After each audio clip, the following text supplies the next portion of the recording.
November 7ಕ್ಕೆ ವಿಚಾರಣೆಯನ್ನ ಮುಂದೂಡಿಕೆ ಮಾಡಿದೆ ಕಲಬುರಗಿಯ ಪೀಠ. ಕಲಬುರಗಿಯಲ್ಲಿ ಬೆಂಗಳೂರಿಗೆ ಶಾಂತಿ ಸಭೆ ಕಲಬುರಗಿಯಿಂದ ಬೆಂಗಳೂರಿಗೆ ಶಾಂತಿ ಸಭೆಯನ್ನ ಶಿಫ್ಟ್ ಮಾಡಲಾಗಿದೆ. ಅಡ್ವೊಕೇಟ್ ಜನರಲ್ ಕಚೇರಿಯಲ್ಲಿ ಶಾಂತಿ ಸಭೆಯನ್ನ ನಡೆಸುವಂತೆ ಪೀಠ ಹೇಳಿದೆ. ನವೆಂಬರ್ 5ರಂದು ಸಂಜೆ 4 ಗಂಟೆಗೆ ಶಾಂತಿ ಸಭೆಗೆ ಸಮಯ ಮತ್ತು ದಿನಾಂಕವನ್ನು ಕೂಡ ನಿಗದಿಪಡಿಸಲಾಗಿದೆ. ಎಜಿ ಶಶಿಕಿರಣ್ ಶೆಟ್ಟಿ ಹಾಗೂ ಅರ್ಜಿದಾರರ ಪರವಾಗಿ ಸದಸ್ಯರು ಹೋಗಿ ಇದರಲ್ಲಿ ಭಾಗಿಯಾಗಬೇಕು. 7ನೇ ತಾರೀಕು ಮತ್ತೆ ಕೋರ್ಟ್ಗೆ ಆ ಸಭೆಯಲ್ಲಿ ಏನ್ ಆಗುತ್ತೆ ಅನ್ನೋದ್ರ ಅಂಶವನ್ನ ತೆಗೆದುಕೊಂಡು ಬನ್ನಿ, ವರದಿ ಆಧರಿಸಿ ಮುಂದಿನ ತೀರ್ಮಾನ ಅಂತ ಕೋರ್ಟ್ ಹೇಳಿರೋದ್ರಿಂದ ಸದ್ಯ ಬೆಂಗಳೂರಿನಲ್ಲಿ ಈ ಶಾಂತಿ ಸಭೆಯನ್ನ ಹಮ್ಮಿಕೊಳ್ಳಲಾಗುತ್ತೆ.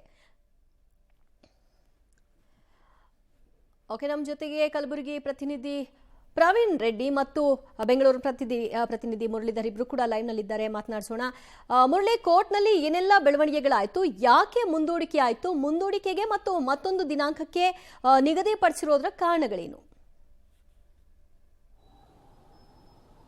ದಿವ್ಯಾ, ಪ್ರಮುಖವಾಗಿ ಇದೇ ತಿಂಗಳ 28ನೇ ತಾರೀಕು ನಡೆದಂತ ಒಂದು ಶಾಂತಿ ಸಭೆ ಏನಿತ್ತು, ಶಾಂತಿ ಸಭೆಗೆ ಸಂಬಂಧಪಟ್ಟಂತೆ ಯಾವುದೇ ರೀತಿಯ ಅಂತಿಮ ನಿರ್ಧಾರವನ್ನ ಕೈಗೊಳ್ಳಲಿಕ್ಕೆ ಸಾಧ್ಯ ಆಗಿಲ್ಲ ಅನ್ನೋದ್ರ ಬಗ್ಗೆ ಎಜಿ ಶಶಿಕಿರಣ್ ಶೆಟ್ಟಿ ಅವರು ಇವತ್ತು ಕೋರ್ಟ್ನ ಗಮನಕ್ಕೆ ತರುವಂತ ಪ್ರಯತ್ನಗಳನ್ನ ಮಾಡಿದ್ರು. ಜೊತೆಗೆ ಮುಖ್ಯ ಅರ್ಜಿದಾರರೇನಿದ್ದಾರೆ ಇವತ್ತು ಕೋರ್ಟ್ಗೆ ಬಂದಿರುವಂತಹ ಅರ್ಜಿದಾರರು ಅವತ್ತು ಸಭೆಗೆ ಬಂದಿರಲಿಲ್ಲ. ಸಭೆಗೆ ಬಂದಿಲ್ಲದೆ ವಿಚಾರವಾಗಿ ಮತ್ತು ಅವರ ಪರವಾಗಿ ಬೇರೆಯವರನ್ನ ಕಳಿಸುವಂತ ಕೆಲಸಗಳನ್ನ ಮಾಡಿದ್ರು ಮತ್ತು ಬಿಜೆಪಿಯಿಂದ ಒಬ್ಬ ನಾಯಕರು ಕೂಡ ಬಂದಿದ್ರು. ಆ ಸಂದರ್ಭದಲ್ಲಿ ಒಂದಷ್ಟು ವಿಚಾರಗಳನ್ನ ಮುನ್ನೆಲೆಗೆ ತರಲಾಯಿತು. ಜೊತೆಗೆ ಅಲ್ಲಿ ಶಾಂತಿ ಸಭೆಯಲ್ಲಿ ಯಾವುದೇ ರೀತಿಯ ಒಮ್ಮತದ ನಿರ್ಧಾರವನ್ನ ತೆಗೆದುಕೊಳ್ಳಿಕ್ಕೆ ಸಾಧ್ಯ ಆಗಿಲ್ಲ ಅನ್ನೋದ್ರ ಬಗ್ಗೆ ಒಂದು ಆಕ್ಷೇಪವನ್ನು ಕೂಡ ಎಜಿ ಶಶಿಕಿರಣ್ ಶೆಟ್ಟಿ ಅವರು ಎತ್ತಿದ್ರು. ಆ ಸಂದರ್ಭದಲ್ಲಿ ಅರುಣ್ ಶ್ಯಾಮ್ ಅವರು ಅಂದ್ರೆ ಅರ್ಜಿದಾರರ ಪರ ವಕೀಲರು ಹೇಳಿದ್ರು, ಅರ್ಜಿದಾರರ ಮನೆಯಲ್ಲಿ ಸಾವು ಸಂಭವಿಸಿತ್ತು. ಸಾವು ಸಂಭವಿಸಿದ ಹಿನ್ನೆಲೆಯಲ್ಲಿ ಅವರು ಅವತ್ತು ಸಭೆಗೆ ಬರಲಿಕ್ಕೆ ಸಾಧ್ಯ ಆಗಿಲ್ಲ. ಸಭೆಗೆ ಬರಲಿದ ಹಿನ್ನೆಲೆಯಲ್ಲಿ ಅವರ ಪ್ರತಿನಿಧಿಯಾಗಿ ಬೇರೆಯವ್ರನ್ನ ಕಳಿಸಿದ್ರು. ಆ ಹಿನ್ನೆಲೆ ಅಲ್ಲೂ ಕೂಡ ಸರಿಯಾದ ಮಾತುಕತೆಯನ್ನ ಮಾಡ್ಲಿಕ್ಕೆ ಯಾರು ಕೂಡ ಒಪ್ಪಿಲ್ಲ ಅನ್ನೋದ್ರ ಬಗ್ಗೆ ಆಕ್ಷೇಪಣೆಯನ್ನು ಕೂಡ ಎತ್ತಿದ್ರು.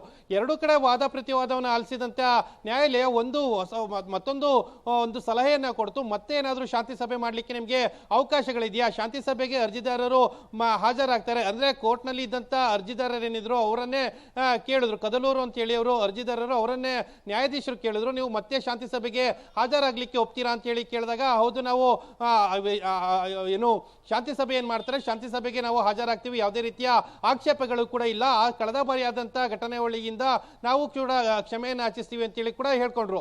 ಅದಾದ ಬಳಿಕ ಏನು ಕಲಬುರಗಿಯಲ್ಲೇ ಶಾಂತಿ ಸಭೆಯನ್ನ ಮಾಡ್ಲಿಕ್ಕೆ ಒಂದಷ್ಟು ಆಕ್ಷೇಪಗಳು ಕೂಡ ಇತ್ತು. ಯಾಕಂದ್ರೆ ಕಳೆದ ಬಾರಿ ನಡೆದಂತ ಶಾಂತಿ ಸಭೆಯಲ್ಲಿ ಗಲಾಟೆಗಳಾಯ್ತು ಅನ್ನೋದ್ರ ಬಗ್ಗೆ ಕೂಡ ಮಾಹಿತಿಗಳು ಹೊರಗಡೆ ಬಂದಿತ್ತು. ಜೊತೆಗೆ ಶಾಂತಿ ಸಭೆಯನ್ನು ಮುಗಿಸ್ಕೊಂಡು ಬಂದಂತವರು ಸಾಕಷ್ಟು ಆರೋಪಗಳನ್ನ ಮಾಡಿದ್ರು. ಆ ಹಿನ್ನೆಲೆಯಲ್ಲಿ ಎಜಿ ಕಚೇರಿಯಲ್ಲಿ ಅಂದ್ರೆ ನವೆಂಬರ್ 5ನೇ ತಾರೀಕು ಸಂಜೆ 4 ಗಂಟೆಗೆ ಎಜಿ ಕಚೇರಿ, ಬೆಂಗಳೂರಿನ ಎಜಿ ಕಚೇರಿ ಏನಿದೆ ಆ ಕಚೇರಿಯಲ್ಲಿ ಶಾಂತಿ ಸಭೆಯನ್ನ ಮಾಡಿ ಅಂತೇಳಿ ಈಗ ಹೈಕೋರ್ಟ್ ಒಂದು ಸೂಚನೆಯನ್ನ ಕೊಟ್ಟಿದೆ. ಅವತ್ತು ಯಾವ ರೀತಿಯ ನಿರ್ಧಾರವನ್ನ ಕೈಗೊಳ್ಳಲಾಗುತ್ತೆ, ಜೊತೆಗೆ ಸಂಘಟನೆಯವರು ಇರ್ಬೋದು, ಜೊತೆಗೆ ಅರ್ಜಿದಾರರು ಇರ್ಬೋದು, ಇವರೆಲ್ಲರೂ ಕೂಡ ಬಂದು ಸಭೆಯಲ್ಲಿ ಪಾಲ್ಗೊಳ್ಳಬೇಕು. ಜೊತೆಗೆ ಒಮ್ಮತದ ನಿರ್ಧಾರವನ್ನು ತೆಗೆದುಕೊಂಡು ಮತ್ತು ಜಿಲ್ಲಾಡಳಿತ ಯಾವ ತೀರ್ಮಾನವನ್ನು ಕೈಗೊಳ್ಳುತ್ತೆ ಆ ತೀರ್ಮಾನಕ್ಕೆ ಎಲ್ಲಾ ಸಂಘಟನಾಕಾರರು ಮತ್ತು ಅರ್ಜಿದಾರರು ಸಹಕರಿಸಬೇಕು ಅಂತೇಳಿ ಈಗಾಗಲೇ ಹೈಕೋರ್ಟ್ ಒಂದು ಸೂಚನೆಯನ್ನು ಕೊಟ್ಟಿದೆ. ಹೈಕೋರ್ಟ್ ಸೂಚನೆಯನ್ನು ಕೊಟ್ಟ ಬಳಿಕ 7ನೇ ತಾರೀಕಿಗೆ ಅರ್ಜಿ ವಿಚಾರಣೆಯನ್ನ ಮುಂದೂಡಿಕೆ ಮಾಡಿರುವಂತದ್ದು. ಅಂದ್ರೆ ನವೆಂಬರ್ 2ನೇ ತಾರೀಕು ನಡೆಯಬೇಕಾದಂತ ಚಿತ್ತಾಪುರದ RSS ಸಂಚಲನ ಯಾವುದೇ ರೀತಿಯಲ್ಲಿ ನಡೆಯೋದಕ್ಕೆ ಸಾಧ್ಯ ಇಲ್ಲ. ಯಾಕಂದ್ರೆ ಹೈಕೋರ್ಟ್ ನಲ್ಲಿ ಇನ್ನೂ ಅರ್ಜಿ ಇತ್ಯರ್ಥ ಆಗಿಲ್ದಿರೋ ಹಿನ್ನೆಲೆಯಲ್ಲಿ 2ನೇ ತಾರೀಕಿಗೆ ಬದಲಾಗಿ 7ನೇ ತಾರೀಕು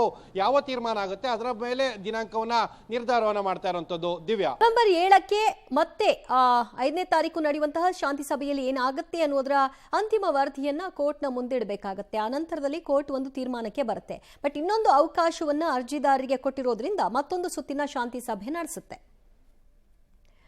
ರೈಟ್, ಮತ್ತಷ್ಟು ಮಾಹಿತಿ ಕೊಡ್ತಾರೆ ನಮ್ಮ ಪ್ರತಿನಿಧಿ ಪ್ರವೀಣ್ ರೆಡ್ಡಿ. ಕಲಬುರಗಿಯಲ್ಲಿ ಹಿಂದೆ ನಡೆದಂತಹ ಶಾಂತಿ ಸಭೆ ಪರಿಪೂರ್ಣ ಆಗಲಿಲ್ಲ, ಬರೀ ಗಲಾಟೆಯಲ್ಲೇ ಅದು ಮುಕ್ತಾಯವನ್ನ ಕಂಡಿತ್ತು. ಹೀಗಾಗಿ ಬೆಂಗಳೂರಿಗೆ ಶಿಫ್ಟ್ ಮಾಡ್ತಾ ಇದ್ದಾರೆ ಮತ್ತು ಇಂತಿಷ್ಟೇ ಜನ ಯಾರ್ಯಾರು ಭಾಗಿಯಾಗಬೇಕು ಅಂತ ಕೂಡ ಹೇಳಿರೋದ್ರಿಂದ ಅಲ್ಲಾದಂತಹ ಪ್ರಹಸನ ಇಲ್ಲಿ ಆಗ್ಲಿಕ್ಕೆ ಸಾಧ್ಯ ಇಲ್ಲ ಅಂತ ಅನ್ಸುತ್ತಲ್ವಾ? ದಿವ್ಯ ಜ್ಯೋತಿ, ಇಲ್ಲಿ ಸದ್ಯ ಮನಸ್ಥಿತಿ ಹೇಗಿದೆ ಅಂದ್ರೆ RSS ನ ಒಂದು ಪಥಸಂಚಲನಕ್ಕೆ ಹೇಗಾದ್ರೂ ಮಾಡಿ ನಾವು ಬ್ರೇಕ್ ಹಾಕಬೇಕು ಅನ್ನೋದು 1 ಪಾಯಿಂಟ್ ಪ್ರೋಗ್ರಾಮ್ ಎಲ್ಲ ಸಂಘಟನೆಗಳ ಒಂದು ಪ್ರಮುಖ ಬೇಡಿಕೆ ಆಗಿದೆ ಮತ್ತು ಅವ್ರ ಅಜೆಂಡಾ ಕೂಡ ಆಗಿದೆ. ಹೀಗಾಗಿ ಅವರು RSS ಪಥಸಂಚಲನ ಯಾವತ್ತು ಮಾಡ್ತಾರೆ ಅವತ್ತೇ ನಾವು ಕೂಡ ಮಾಡ್ತೀವಿ ಅಂತ ಕಲಬುರಗಿಯಲ್ಲಿ ನಡೆದಂತಹ ಶಾಂತಿ ಸಭೆಯಲ್ಲೂ ಕೂಡ ಅದೇ ಒಂದು ವಾದವನ್ನ ಮಂಡಿಸಿದ್ರು. ಸೊ ಹೀಗಾಗಿ ಈಗ ಬೆಂಗಳೂರಿಗೆ ಆ ಒಂದು ಸಭೆಯನ್ನು ಶಿಫ್ಟ್ ಆಗಿದೆ. ಬಟ್ ಆ ಒಂದು ಸಭೆ ಬೆಂಗಳೂರಿಗೆ ಶಿಫ್ಟ್ ಆದ್ರೂ ಕೂಡ ಸಂಘಟನೆಗಳ ಮನಸ್ಥಿತಿ ಮಾತ್ರ ಇಲ್ಲಿವರೆಗೂ ಕೂಡ ಬದಲಾಗಿಲ್ಲ. ಆ ಒಂದು ದಿನವೂ ಕೂಡ ಅಂದ್ರೆ ಈಗ ನವೆಂಬರ್ 5ಕ್ಕೆ ಬೆಂಗಳೂರಿನ ಎಜಿ ಕಚೇರಿಯಲ್ಲಿ ಶಾಂತಿ ಸಭೆ ನಡೆಸಿ ಅಂತ ಈಗ ಹೈಕೋರ್ಟ್ ಏನೋ ಸೂಚನೆ ಕೊಟ್ಟಿದೆ. ಬಟ್ ಆ ದಿನ ಕೂಡ ಈಗ ಕಲಬುರಗಿಯಲ್ಲಿರುವಂತಹ ಎಲ್ಲಾ ಸಂಘಟನೆಗಳು ಅಂದ್ರೆ RSS ವಿರುದ್ಧವಾಗಿ 9 ಸಂಘಟನೆಗಳಿನ ಅರ್ಜಿ ಕೊಟ್ಟಿದ್ವು. ಆ ಎಲ್ಲಾ ಅರ್ಜಿಗಳು ಕೂಡ ಪ್ರಮುಖವಾಗಿ RSS ನ ಪಥಸಂಚಲನವನ್ನು ಹೇಗಾದ್ರೂ ಮಾಡಿ ಚಿತ್ತಾಪುರದಲ್ಲಿ ಮಾಡಕ್ಕೆ ಬಿಡಬಾರದು ಅನ್ನುವಂತ ಮನಸ್ಥಿತಿಯಲ್ಲಿ ಇರೋದ್ರಿಂದ ಬಹುತೇಕವಾಗಿ ನವೆಂಬರ್ 5ರಂದು ಕೂಡ ಬೆಂಗಳೂರಿನಲ್ಲಿ ನಡೀಲಿ ಅಥವಾ ಬೇರೆ ಎಲ್ಲಾದ್ರೂ ನಡೆದ್ರು ಕೂಡ ಬಹುತೇಕವಾಗಿ ಅದೇ ಒಂದು ಮನಸ್ಥಿತಿಯಲ್ಲಿ ಈ ಒಂದು ಸಂಘಟನೆಗಳ ಒಂದು ಮೈಂಡ್ ಸೆಟ್ ಇದೆ. ಹೀಗಾಗಿ ಅಲ್ಲಿ ಕೂಡ ಬಂದಂತ ಸಂದರ್ಭದಲ್ಲಿ ಪಥಸಂಚಲನಕ್ಕೆ ಅವಕಾಶ ಕೊಡಬಾರ್ದು. ಒಂದು ವೇಳೆ ಪಥಸಂಚಲನ ಮಾಡಿದ್ದೇ ಆದ್ರೆ ಅವರು ಲಾಠಿಯನ್ನ ಬಿಟ್ಟು ಕೈಯಲ್ಲಿ ರಾಷ್ಟ್ರಧ್ವಜನ ಹಿಡಿಬೇಕು ಅಂತ ಹೀಗೆ 10 ಹಲವು ಬೇಡಿಕೆಗಳನ್ನು ಇಡುವಂತಹ ಎಲ್ಲ ಸಾಧ್ಯತೆಗಳಿವೆ. ಹೀಗಾಗಿ ಈ ಒಂದು ಬೇಡಿಕೆಗಳಿಗೆ ಅಲ್ಲಿ ಯಾವ ರೀತಿಯಾದಂತಹ ಉತ್ತರ ಸಿಗುತ್ತೆ ಎಂಬುದು ಕಾದ್ ನೋಡ್ಬೇಕಾಗಿದೆ. ಯಾಕಂದ್ರೆ RSS ನವರಂತೂ ಲಾಠಿ ಬಿಟ್ಟು ತಮ್ಮ ಪಥಸಂಚಲನ ಮಾಡೇ ಮಾಡ್ತಾರೆ, ಅದನ್ನ ಹಿಡ್ಕೊಂಡೇ ಮಾಡ್ತಾರೆ. ಹೀಗಾಗಿ ಇನ್ನೊಂದು ಕಡೆ ಸಂಘಟನೆಯವರು ಆ ಒಂದು ಪಟ್ಟು ಬಿಟ್ಟು ಆ ಒಂದು ಪಥಸಂಚಲನಕ್ಕೆ ಅವಕಾಶ ಮಾಡಿಕೊಡ್ತಾರಾ, ಇಲ್ಲ ಆ ರಾಷ್ಟ್ರಧ್ವಜ ಹಿಡಿದ್ರೆ ಮಾತ್ರ ನಾವು ಪಥಸಂಚಲನಕ್ಕೆ ಅವಕಾಶ ಮಾಡಿಕೊಡ್ತೀವಿ ಅಂತೇಳಿ ಅಲ್ಲೂ ಕೂಡ ಬೆಂಗಳೂರಿನಲ್ಲಿ ನಡೀತಾ ಇರುವಂತಹ 5ನೇ ತಾರೀಕಿನ ಸಭೆ ಇದೆ, ಅಲ್ಲೂ ಕೂಡ ತಮ್ಮ ಈ ಹಿಂದೆ ಮಂಡಿಸಿದಂತಹ ವಾದವನ್ನೇ ಮತ್ತೆ ಮುಂದುವರಿಸ್ತಾರಾ ಎಂಬುದು ಕಾದ್ ನೋಡ್ಬೇಕಾಗಿದೆ. ಬಹುತೇಕವಾಗಿ ಇಲ್ಲಿವರೆಗೂ ಕೂಡ ನಡೆದುಕೊಂಡಂತಹ ಎಲ್ಲಾ ಸಂಘಟನೆಗಳ ಒಂದು ರೀತಿ ನೋಡೋದಾದ್ರೆ ಮತ್ತೆ RSSಗೆ ವಿರೋಧ ವ್ಯಕ್ತಪಡಿಸೋದ್ರಲ್ಲಿ ಎರಡು ಮಾತಿಲ್ಲ ಅಂತ ಹೇಳ್ಬೋದು. ದಿವ್ಯಾ.